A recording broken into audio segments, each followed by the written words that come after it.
Bonjour et bienvenue sur ce nouveau tutoriel. Donc aujourd'hui nous allons voir pour faire de la photo panoramique. La photo panoramique, c'est quand on veut prendre un paysage comme il y a derrière moi, que notre angle n'est pas suffisamment large pour tout couvrir, donc on est obligé de le faire en plusieurs photos. Donc il y a des règles là, pour que ça soit bien fait, il faut un recouvrement de 30% sur chaque photo. Alors tout ça, c'est pour que le logiciel derrière puisse travailler correctement, c'est-à-dire qu'il puisse assembler vos photos. Si le recouvrement il est trop grand, bon, c'est pas grave, sauf que pour vous, il va y avoir de la perte parce que vous allez faire beaucoup plus de photos qu'il vous faudrait normalement, on va dire. Donc le but, c'est d'avoir un nombre de photos, on va dire, raisonnable.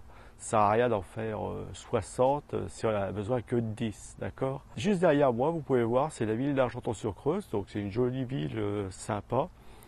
Et juste derrière, c'est le théâtre romain. Donc voilà, si vous voulez passer vos vacances à Argenton-sur-Creuse, c'est un petit coin où vous allez trouver de jolies ruines, de jolies bâtisses. Je ne vais pas dire qu'il est resté dans son jus, mais voilà quoi. Il y a des jolies choses à voir. Donc venez, il n'y a pas de problème, les gens sont accueillants, ça va, il y a hôtel, il y a tout ce qu'il faut. Donc pour en revenir à mon panoramique, hein, parce que quand même le tutoriel est là-dessus, faut pas oublier. Donc je vais commencer à prendre les photos par ici. Et je vais finir par là, d'accord? Et avec un recouvrement à chaque fois, si possible, de 30%. Donc c'est 30%, 25%, 40%, mais il faut que les photos se recouvrent, d'accord? Donc la focale, je ne sais pas encore laquelle je vais choisir, mais bon, on va scruter l'horizon ensemble, on va regarder ça ensemble en filmant, je vais vous montrer, et comme ça vous allez découvrir en même temps, et on va pouvoir choisir la focale en même temps ensemble. On va regarder qu'est-ce qui conviendra le mieux. Parce que j'aimerais bien voir à la fois ce qu'il y a derrière, là, juste derrière moi le théâtre, et au fond, voir Argenton. Donc je vais prendre une profondeur de champ assez grande, on va dire, allez, peut-être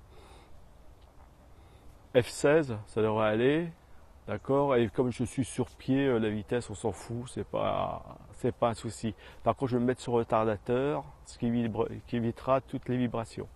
D'accord? Donc on va tout de suite passer, on va filmer ce que je vais prendre en photo et après je prendrai les photos. Comme je vous l'ai dit, alors je desserre ici, alors il faut que tout soit bien serré sur votre appareil photo, hein. Donc je vais commencer à prendre les photos de là, à peu près, on va dire, voilà, là c'est les premières, c'est les marches. Donc je vais en prendre une, et vous voyez qu'à chaque fois je vais essayer de me prendre un repère, on va dire ce buisson qui est le plus à droite, là, je vais essayer de l'avoir toujours dans le champ. Il y a un espace entre les deux. Voilà, je vais essayer d'avoir, voilà, ici. Voilà, deux photos, d'accord. La troisième, je me prends l'arbre qui est complètement à droite, là, que je vois. Je vais le mettre ici. Voilà, troisième photo. La quatrième photo, je vais prendre, alors j'étais à l'arbre, je vais prendre ici, 4 photos. Et la cinquième photo, on va dire que ça va être en 5 photos. Je vais essayer, alors j'étais ici, je vais essayer de prendre ici. Voilà, 5 photos. Comme ça, j'ai à la fois Argenton, le théâtre. Alors pour ce qui est de la focale, là en ce moment je suis sur 28. Attendez, oui, 28. Si je me mets à 50 et je descends un petit peu, pas 50, non 18, excusez-moi, je dis des bêtises, et je descends un petit peu, ça va me permettre d'avoir le petit muret devant, et comme ça, vous voyez, ça sera peut-être plus sympathique. Voilà, toujours avoir le petit muret devant. Donc vous voyez, alors, premier plan là, j'ai le théâtre, et juste derrière, au fond, juste avant l'horizon, je vois Argenton.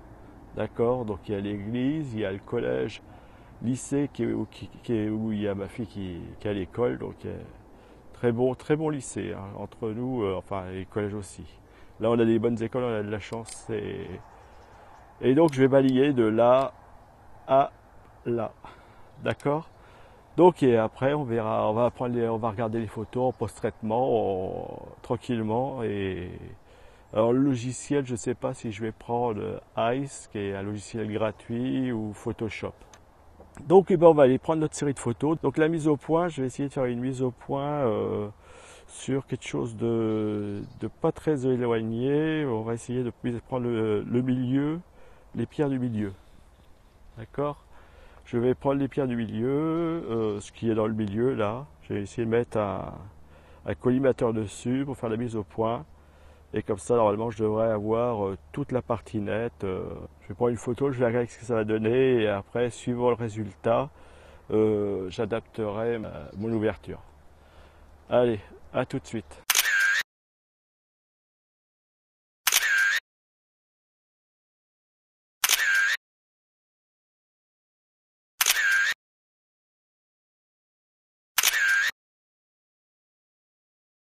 Donc voilà, j'ai fait ma série de photos.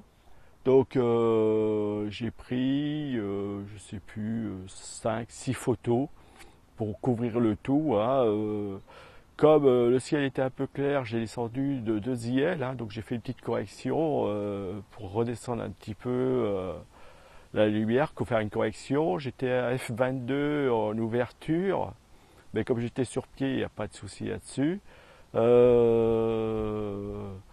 Et voilà. Et donc maintenant, il ne reste plus que à assembler les photos. Donc nous voilà devant l'écran, hein, comme je vous l'avais dit. Au niveau présentation, je trouve qu'il fait déjà un peu plus actuel que l'ancien. Parce que Ice, je l'avais déjà présenté sur une autre vidéo. Hein, comment faire un panoramique, hein, et avec différents logiciels. Donc Ice en faisait partie. Donc c'est Image Composite Editor, hein, et c'est gratuit. Donc je trouve ça pas mal. Et je trouve qu'au niveau résultat, il n'a pas à rougir. Donc vous pouvez faire un panoramique photo, un panoramique vidéo, ou ouvrir un panorama déjà existant ou un projet déjà existant. D'accord? Donc nous ce qu'on va faire, c'est un nouveau panorama. Donc voilà, j'ai mes photos qui sont ici, hein. D'accord? Et on voit les différents formats. Donc le JPEG, le PNG, le TIFF, après Windows, ça c'est un format que je ne connais pas, que j'ai pas. Les différents formats. Puis là, quand vous cliquez ici, c'est tous les formats normalement qui apparaissent. Tous les formats qui peut ouvrir et qui apparaissent, d'accord? Par contre, c'est dommage qu'il fasse pas encore l'euro, etc. Peut-être qu'un de ces quatre, il va le faire. Là, je vois pas, il y a rien qui correspondrait au euro. D'accord? Donc, on va aller rester comme ça et on va faire ouvrir. Voilà. Donc là, il m'a importé mes 5 images. 1, 2, 3, 4, 5. C'est ce qu'on a pris comme photo ensemble. D'accord? Donc maintenant, je vais passer à l'étape suivante, c'est-à-dire qu'il va me demander comment, de quelle façon je veux aligner mes images, c'est-à-dire cylindrique, aplati, sphérique.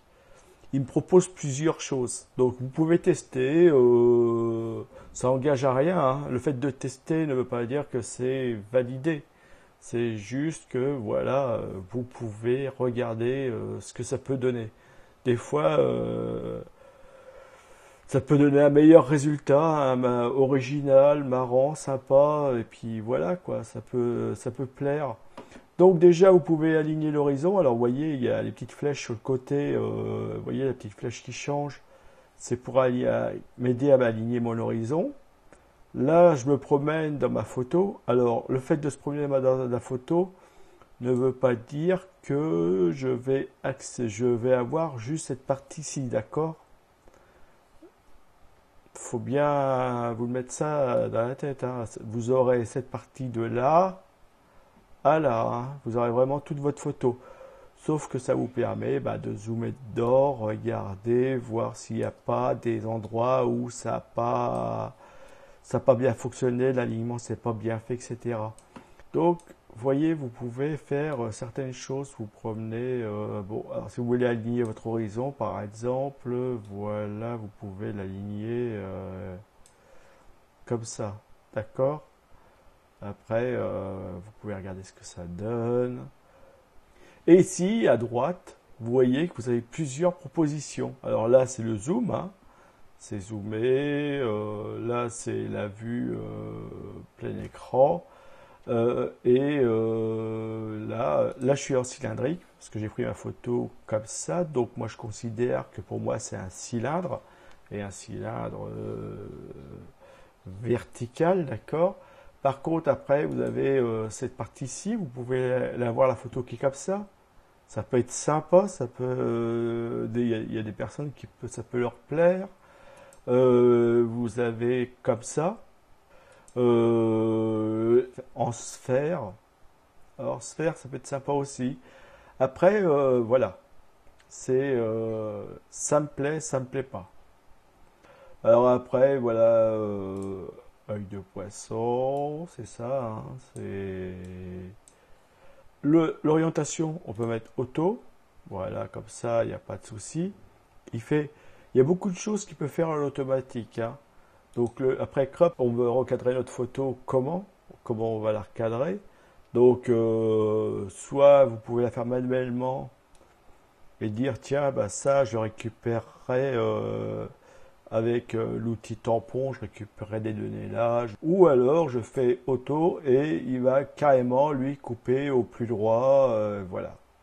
Et une fois que c'est fait, vous faites export. Voilà, vous voyez, hop, il m'a découpé ma photo comme je le voulais. Et par contre, ici, vous choisissez, alors là, c'est les dimensions de votre photo. Là, vous mettez au fichier que vous voulez récupérer, le format que vous voulez récupérer.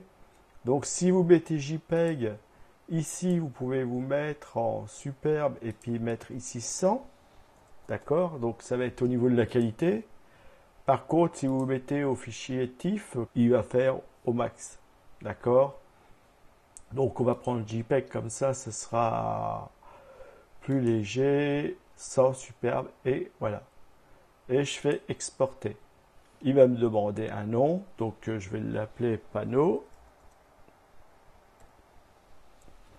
Et je fais enregistrer. Donc je suis bien sur photo retouchée là où j'étais, et je fais enregistrer. Donc là, il enregistre la photo. Donc ça aurait été du fichier TIFF, ça aurait mis un peu plus longtemps au niveau enregistrement, hein. Voilà, une fois que j'ai fini, je fais fermer. Donc là, le projet, est-ce que je veux le garder ou pas? Non, je m'en fous. Et je vais ouvrir mon panoramique. Je vais faire aperçu. Est-ce que ça va m'ouvrir? Voilà. Et donc, vous voyez que, donc après, si je veux retoucher un petit peu, je peux éclaircir, ôter ces petits bouts de machin qui dépassent ici. Mais le but, c'était de vous montrer comment faire un panoramique facilement. Vous voyez, ça n'a pas mis très longtemps. Et après, comment traiter la photo. Traiter la photo, vous avez plusieurs vidéos que j'ai déjà fait là-dessus, où j'explique comment faire un panoramique avec différents logiciels, hein. Donc vous avez Ice, l'ancienne version, donc là vous avez vu la nouvelle en plus, et vous avez Photoshop, enfin il y en a plusieurs, hein. Donc n'hésitez pas à les refarfouiller. De toute façon j'ai bien mis, j'ai fait des catégories où il y a marqué panoramique, donc vous allez vous y retrouver. Mais là, le but du tutoriel aujourd'hui, c'était comment prendre une photo. Donc, n'oubliez pas, faut rester aligné, s'aligner le mieux possible, hein. Donc, sur votre trépied, vous avez des bulles qui servent à ça, à un niveau à bulles, là. Donc, vous vous alignez au mieux. Et après, vous recouvrez à 30% à chaque fois. Vous essayez. Vous voyez, des fois, j'ai fait un peu plus, un peu moins, mais ça fonctionne, hein. Le tout, c'est que le logiciel arrive à rassembler les photos. Et une fois que c'est fait, ben, vous allez sur le logiciel et vous traitez votre photo. Donc voilà pour ce qui est du tutoriel.